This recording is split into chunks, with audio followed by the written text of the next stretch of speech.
दोस्तों, भगवान श्री कृष्ण और द्वारका से जुड़ी ना जाने कितनी कहानियाँ और पहेलियाँ प्रचलित हैं। और क्या आप श्री कृष्ण के भक्त हैं? अगर आप श्री कृष्ण के मेरी तरह भक्त हैं तो हमारे वीडियो के कमेंट में जय श्री कृष्ण जरूर लिखें। और अगर आपने हमारे चैनल को सब्सक्राइब नहीं किया है तो सबसे पहले आप हमारे चैनल को सब्सक्राइब कर लें ताकि आने वाली हर वीडियो की नोटिफिकेशन मिल सके सबसे पहले आपको।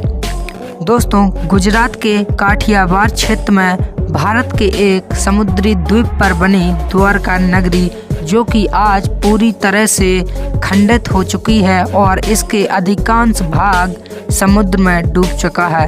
पौराणिक कथाओं के अंतर्गत कहा जाता है कि भगवान श्री कृष्ण की द्वारका नगरी उनके देह त्यागने के बाद यह नगरी पूरी तरह से समुद्र में डूब गई।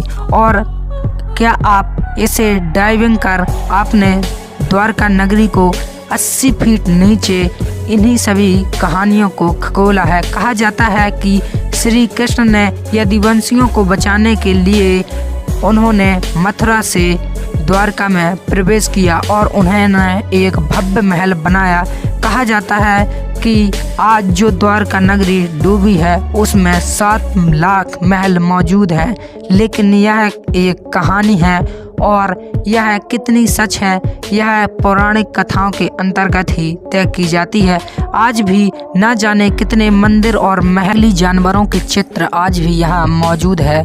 कहा जाता है यानी अगर आप कहीं पर टूर यानी किसी धाम घूमने के लिए जाते हैं तो आप बहुत ही रोचक होते हैं, लेकिन अगर यह टूर आपका पौराणिक कथाओं और पौराणिक मान्यताओं के तौर पर हो तो यहाँ घूमने में मज़ा और भी अधिक आता है। और आज भी यहाँ द्वारका नगरी के अवशेष पानी के अंदर और पानी के बाहर आपको मिल जाएंगे।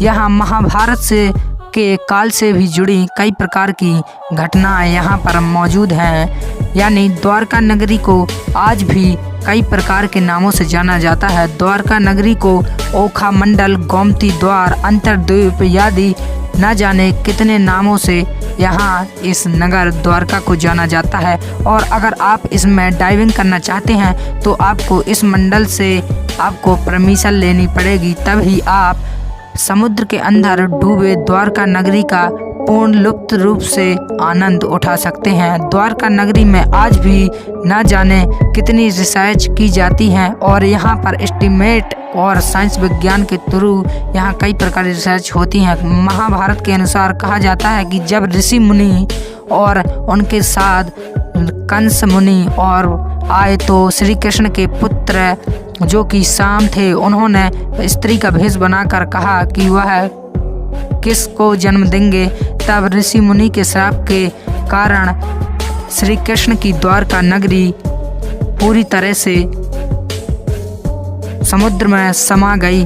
और कहा जाता है कि जब महाभारत काल में जब पांडवों द्वारा कौरवों का पूर्ण अंत किया गया तो यह द्वारका नगरी अपने लहराते झंडे के समान बहुत ही ज़्यादा स्वाभाविक दिखाई देती थी, लेकिन यह नगरी कुछ ही सालों में पूरी तरह से डूब गई। द्वारका नगरी जो कि 5000 वर्ष पुरानी यह पौराणिक कथाएं हैं। और कहा जाता है कि द्वारका नगरी में श्री कृष्ण ने 36 वर्ष राज किया। उन्होंने अपने यह राज पूरे ऐशो आराम और संसार की बागडोर संभालते हुए धर्म अधर्म की बातों पर पूर्ण व्यवधान दिया और उन्होंने महाभारत के अनुसार गीता का भी उपदेश दिया था।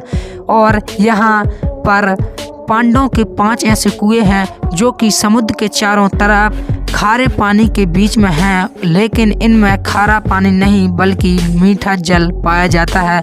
यह आज भी एक रहस्य है और कई प्रकार की रिसर्च के दौरान इसे कुछ और कहा जाता है कि जब हिम वर्ष थे यानी 10,000 पूर्व ही यह द्वारका नगरी डूब गई थी, लेकिन यह बात पूरी तरह से सच नहीं है। द्वारका नगरी की खोज किसी ने नहीं की थी, बल्कि द्वारका नगरी एक पौराणिक कथाओं के अनुसार इसे पूरी तरह से रिसर्च किया गया। द्वारका नगरी को वायुयान के एक पायलट ने देखा, फिर उन्होंने राष्ट्रीय समुद्र